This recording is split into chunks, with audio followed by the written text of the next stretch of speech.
বিশ্লেষণ পুরো প্রথম থেকে ছবির সাহায্যে আমি একটু দেখাচ্ছি, তোমরা একটু দেখো কি দেখতেছি।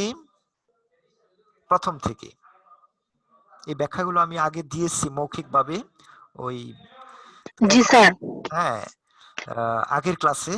তারপরেও আজকে একটু খুব শর্ট টাইম এই কবিতাটার মধ্যে আর থাকতে চাই না, কারণ আমার অনেক লেসন রয়েছে। যদি আমাদের ডিসেম্বরের লাস্ট উইকে পরীক্ষা হয় তাহলে আমরা কি পরীক্ষা দেব? ব্যাকরণ অংশ তো আমরা এখনো টাচ করতে পারি নাই, একটা ক্লাস করেছিলাম প্রথম দিকে। হ্যাঁ, সেই সুবাদে আমি এই কবিতাটা আজকে শেষ দিয়ে দিব ইনশাল্লাহ। গগনে গরজে মেঘ ঘন বরষা কুলে একা বসে আছি নাহি ভরসা। খুব দ্রুত আমি বলছি, দেখো আকাশের অবস্থা কেমন, খুব ঘন বরষা। ধ্রুব। হ্যাঁ, তো এই অবস্থায় কুলে একা বসে আছি নাহি ভরসা। পরে দেখো অনেক ধান। হ্যাঁ, ৮৩। তো রাশি রাশি ভাড়া ভাড়া ধান কাটা হলো সারা, ভরা নদী নদী খুঁড়ো দ্বারা খর পরশা, কাটিতে কাটিতে ধান এলো বরষা। হ্যাঁ, এমন যে বর্ষার যে চিত্র। হ্যাঁ, তো এই কাটতে কাটতে কি বর্ষাকাল চলে আসলো। আর কি পেলাম? এই যে দেখো কৃষক সদৃশ্য এখানে স্পষ্ট বোঝা যাচ্ছে, কাটতেছে ধান। বর্ষা চলে আসলো, একখানি ছোট ক্ষেত আমি একলা, চারিদিকে বাঁকা জল করেছি খেলা। তো আহ, চারদিকে বাঁকা জল, অনেক জল, অনেক পানি বোঝা আসছে। যাইতেছে না স্যার, হ্যাঁ, কি হঠাৎ করে আটকে গেল। হয়তো নেটে তোমার সমস্যা হচ্ছে, আমি তো দেখতেছি স্পষ্টই আছে সব। হ্যাঁ, তো দেখো একখানি ছোট ক্ষেত আমি একলা, চারিদিকে বাঁকা জল করিছে খেলা। তো একখানি ছোট ক্ষেতের মধ্যে একজন কৃষক রয়েছে, চারদিকে পানি আর পানি। দেখো তারপরের যে লাইন, পরপারে দেখি আঁকা তরু ছায়া মসি মাখা, গ্রামখানি মেঘে ডাকা প্রভাত বেলা, উপারেতে ছোট ক্ষেত আমি একলা।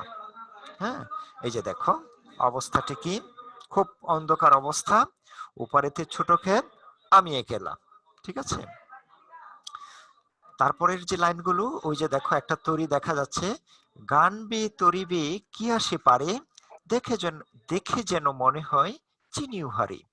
ওই যে তরিবে যে আসতেছে, দেখে মনে হচ্ছে কি তাকে কি আমি চিনি, আমার চির চেনা।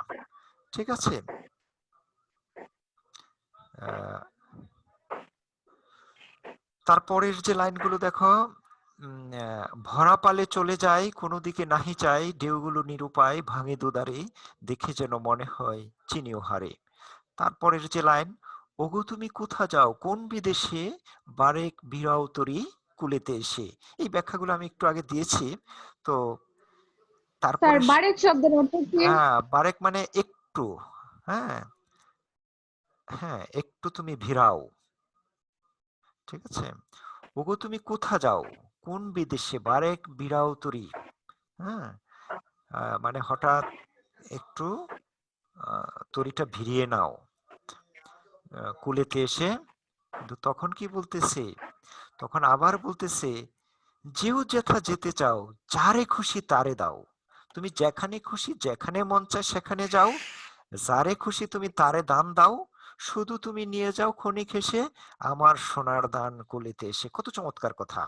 আমার সোনার যে ফসলগুলো, আমার যে সোনার যে দানগুলো, সেগুলো নিয়ে যাও। এখন দেখো এই যে সোনার তরীর মধ্যে দানগুলো উঠালো, কিন্তু ব্যক্তি কবি মানে কৃষককে এখানে কি নেওয়ার জায়গা কিন্তু হয়নি। হ্যাঁ, একেবারে যত চাও তত লও, তোর আরো আছে আরো নাই দিয়েছি ভরে, অনেক ভরে একেবারে দিয়েছি। তারপরে বলতেছে আহ ঠাঁই নাই ঠাঁই নাই ছোট সেতুরি, আমার এই সোনার দানে গিয়েছে বড়ি। হ্যাঁ, এই যে দেখো, এতকাল নদীকূলে যাহা ছিল, যাহা লয়েছিল ভুনে, সকলই দিলাম তুলে থরে ভিতরে, এখন আমার এলোহ করুণা করে। কত চমৎকার কথা! হ্যাঁ, সব তোমাকে করুণা করে দিয়ে দিলাম, এখন আমাকে হ্যাঁ করুণা করে একটু নিয়ে নাও। এই ছিল মোটামুটি আমার এই কবিতার যে কথা। হ্যাঁ, আমরা আহ, একটু তাহলে দেখো আমরা মূল্যায়নটা করি একটু, যেহেতু আমি খুব টেনেই ক্লাসটা নিলাম। আমি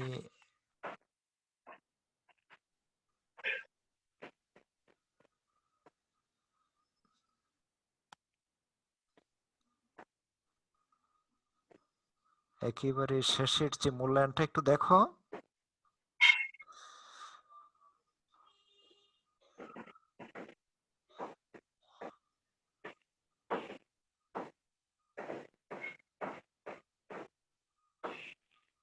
হ্যাঁ, দলগত কাজ তো আসলে আমরা করতে এই মুহূর্তে পারছি না, তারপরেও অংশগ্রহণের সুযোগ রয়েছে।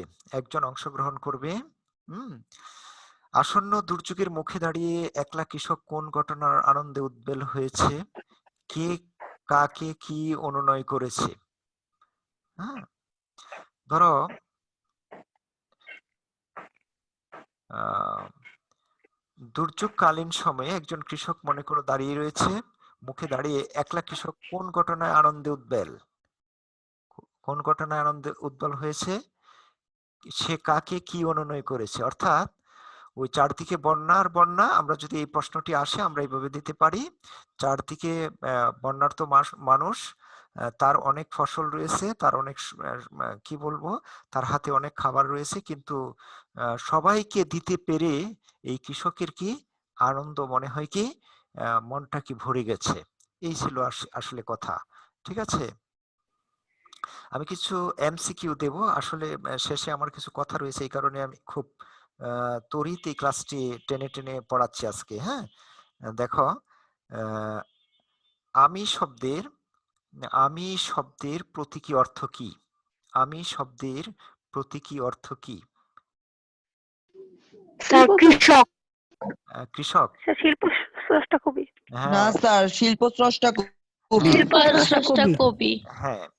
সোনার তরী কবিতাটি কোন ছন্দে রচিত? মাত্রা বৃত্ত ছন্দে রচিত।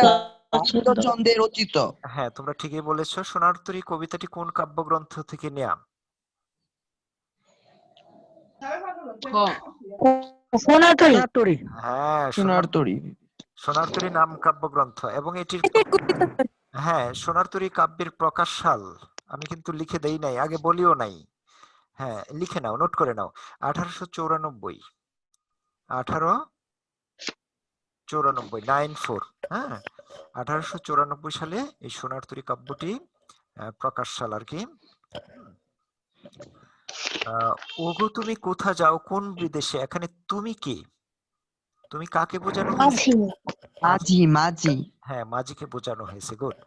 তাহলে আমরা একটা বাড়ির কাজ নেই, তোমরা যেহেতু তোমাদের অ্যাসাইনমেন্ট নাই, নবম পর্যন্ত অ্যাসাইনমেন্ট আছে, তোমরা একটু অ্যাসাইনমেন্টটা নিয়ে নাও, বাড়িতে বসেই কাজ করবে, তখনই তুমি বুঝতে পারবে। আমি পাঠ পরিচিতির আলোকে কিছু কথা বলবো এই অ্যাসাইনমেন্টের। হ্যাঁ, হ্যাঁ, লিখো বাড়ির কাজ। সোনার তরী কবিতায় যে চিত্র আঁকা হয়েছে তা বর্ণনা করো। এই চিত্রের অন্তরালে রবীন্দ্রনাথ কোন গভীর ভাবকে ব্যক্ত করেছেন?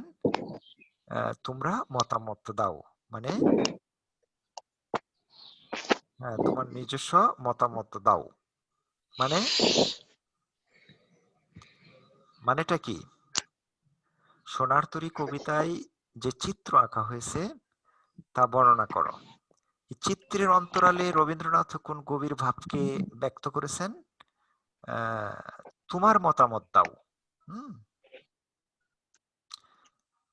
দেখো এখানে পাঠ পরিচিতিতে কিছু পাবে। হুম, হুম। শতাধিক বছর ধরে এই কবিতা বিপুল আলোচনা, নানামুখী ব্যাখ্যায়, নতুন নতুন তাৎপর্যে অভিষিক্ত।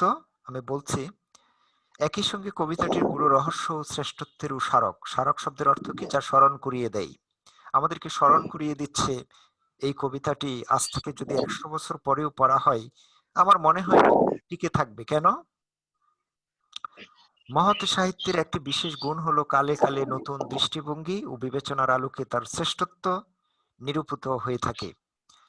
বাংলা কবিতার ইতিহাসে সোনার তরী তেমনই আশ্চর্য সুন্দর এক চিরায়ত আবেদনবাহী কবিতা। হ্যাঁ, ঠিক আছে। আরেকটা বিষয় কি, কবিতাটি দেখা যায় চারপাশের প্রবল স্রোতের মধ্যে জেগে থাকা দ্বীপের মতো ছোট একটি ধান খেতে উৎপন্ন সোনার দানের সম্ভার নিয়ে অপেক্ষারত নিঃসঙ্গ এক কৃষক। ঠিক আছে।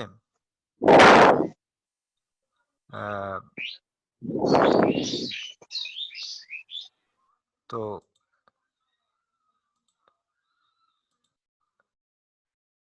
একজন কৃষক এইভাবেই দাঁড়িয়েছিল।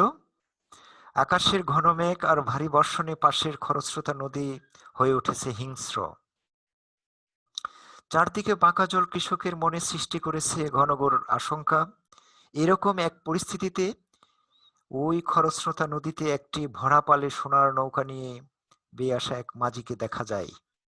উৎকণ্ঠিত কৃষক নৌকা কূলে ভিড়িয়ে তার উৎপাদিত সোনার ধান নিয়ে যাওয়ার জন্য মাঝিকে সকাতরে মিনতি জানালে ওই সোনার ধানের সম্ভার নৌকায় তুলে নিয়ে মাঝি চলে যায়।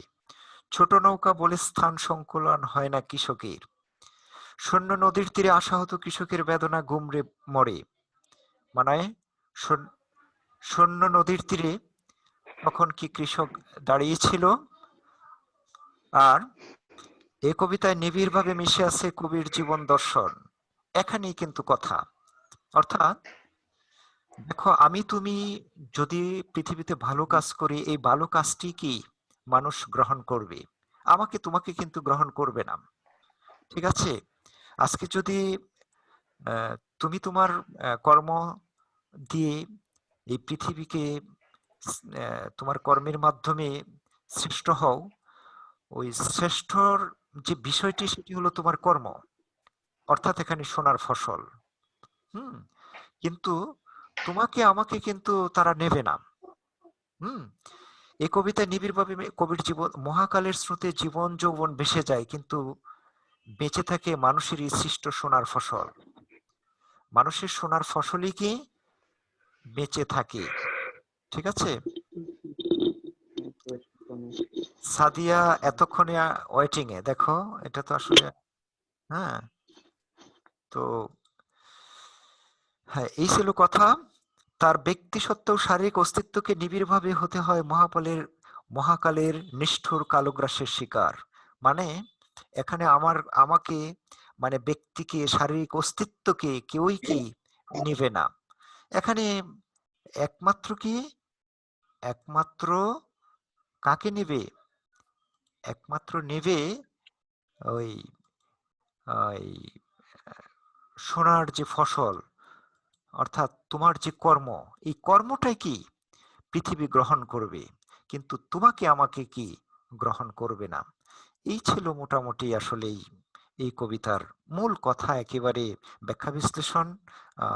আর বাড়িতে তোমরা এই এই প্রশ্নটি লিখতে চেষ্টা করো। হ্যাঁ, রেফারেন্স বই আমি একটু তথ্য দিই। তোমরা বই পাবে কোথায়? তো বইটি তো আছে আমাদের টেক্সট বইয়ের শেষে, পাঠ পরিচিতি। এছাড়া তোমরা এখানে ইন্টারনেট সার্চ দিলেই দেখবে সোনার তরী সম্পর্কে অনেক সমালোচনা, অনেক ভালো ভালো লেখকের লেখা কি চলে আসছে। হ্যাঁ, তো দেখো এখানে প্রেমের আনন্দ স্বল্প বেদনা থেকে সারাটে জীবন, রবীন্দ্রনাথ একেবারে শেষ পর্যায়ে এই কথাগুলো। তো এখানে সোনার যে ফসল, সেই সোনার ফসলের, হ্যাঁ, সোনার ফসল নিয়েছে, কিন্তু ব্যক্তি কবিকে কি নেয়নি। এই ছিল মোটামুটি যে তোমাদের কথা। আমি একটু রোল কলটা করি, ঠিক আছে, একটু কষ্ট হলেও, কারণ আমাদের যেহেতু, হ্যাঁ, ফাহিম হিউম্যানিটিক্স রোল কত বলো? ফাহিম স্যার 62। 62। তারপর হ্যাঁ, সাব্বির সায়েন্স। সাব্বির বলো, এই শেষ, আমি রোল কলটা করে ছেড়ে দিই।